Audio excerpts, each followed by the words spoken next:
Entrepreneurs are generally very passionate and sometimes maybe just too passionate. This passion sometimes does create an obsession of becoming a perfectionist. Although people might find it to be a great trait, I find that it can be very limiting. It can slow down someone's growth, someone's business, and ultimately kill it. My name is Refilwe Sebutuma. I am the founder and managing director of PBM Group. We specialize in a full range of personal protective equipment. We manufacture, resell, and distribute a full range of PPE, work at heights training solutions, confined space training, and equipment. My biggest blunder. I remember coming into the business world as a small entrepreneur, extremely excited, passionate, and of course I had a huge amount of experience from a customer service. This again created an obsession of doing things well, serving customers well, and making sure that we deliver on our promises. It looked like it was winning. It was a winning formula for us because we started winning a lot of big blue chip businesses in our books. I remember we had a particular client who was in the manufacturing space who had become one of our biggest customers at the time. Everything was doing well, traction was starting to be very evident until I fell pregnant. I then of course had to go give birth and go on maternity, and that's when everything started falling apart. I remember the day that I received a very harsh call from the production manager of this specific customer at the time. He was extremely upset. I couldn't even understand what the problem was. After getting off the call with him, I called the office to try and understand what the problem was. And that's when I found out that after a long waiting for his PPE to be delivered, the team delivered the wrong PPE. It's only then at this stage I realized the biggest blunder of my life as a business person.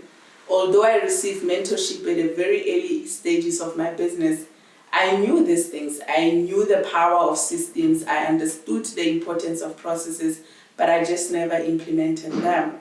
At this time, I realized that it did indeed almost cost me my business. Well, I tried to remedy the relationship with the customer, but I guess it was too late. At this time, losing what was 30% of our revenue at the time, what a painful process to go through. I realized that I failed to build processes, I failed to build systems, and ultimately I failed to even build and empower employees and give them the responsibility that could have made sure that even in my absence, having gone on maternity leave, they were still having the ability and the capacity to continue serving our customers. The feelings of what has just happened. So I love winning. I love winning big. Some consider me an overachiever, and maybe I am. And because of that, losing has never just been part of my DNA. So if you had to ask me what my success looks like today, I think it has been truly being the privilege of being able to support my team, make sure that they grow as the business grows. And having to fire them, I think up to date, that has been one of the most painful things that I've ever had to do. What have we lost? Sure. I think as a small business which had just entered an industry which is so difficult to penetrate, industrial reputation has been quite a big thing for us. So I knew that we didn't just lose a business which accounted to almost 30% of our revenue at the time, but we also lost huge industrial reputation. I worried if the same customer would have to give feedback on our behalf, it wouldn't obviously be a good feedback. And I think for me that was our biggest loss. Above that, I had to fire employees. I remember due to frustrations and emotions, I stormed in the office and I decided to dismiss, I think, 4 people at the time. That was one of the most difficult days of my life because I've always really just pride myself in being able to hire and to empower people. And on that day, here I was having to let go of those very 4 people that I had wanted to empower. That was very painful. How did we overcome or bounce back? So I had to reflect, looked in the mirror, and started taking full responsibility. There is a saying that goes, when the church is sleeping, we wake up the pastor and not the congregation. I realized that I had every single right to take the responsibility of what had just happened. And some of the things that I started doing with immediate effect, a lot of that head knowledge that I had accumulated through mentorship through the years, I started really going back and implementing a lot of that. We started implementing process flows, we started implementing training the team, developing the team, and that enabled us to have a better communication, better understanding of responsibilities, and ultimately having the ability to hold them accountable. So we have learned 3 lessons. I have learned 3 lessons.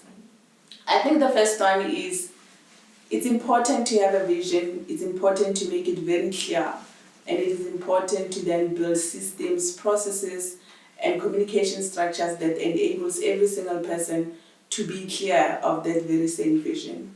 Lesson number 2, it is important to invest in your team. Take them through training, take them through development, because ultimately they become the assets that enables you to run the business. So I think the third lesson, which is very funny for me, is that finally I had to accept that things don't always have to be done my way. As long as the result is the same, the goal is common, then it's okay for employees to derive their own ways and their own means of getting to the results. I was never bothered anymore about my way or the highway. My closing statement. I believe that growing businesses and sustainable businesses are built by people. But the reality is people have to be supported, people have to be developed, and people have to be given the capacity to be able to grow and build businesses. And systems, processes, training, and development is one of the enablers that I have learned today. Above everything else, although I remain a perfectionist, I now realize that business is not a destination that all of us are so obsessed about. It's rather just a journey that is worth taking, celebrating all the small winnings, learning from all the small mistakes, and picking yourself up. Ultimately, we become passionate as entrepreneurs, but maybe let's also learn from our mistakes and continue to build businesses.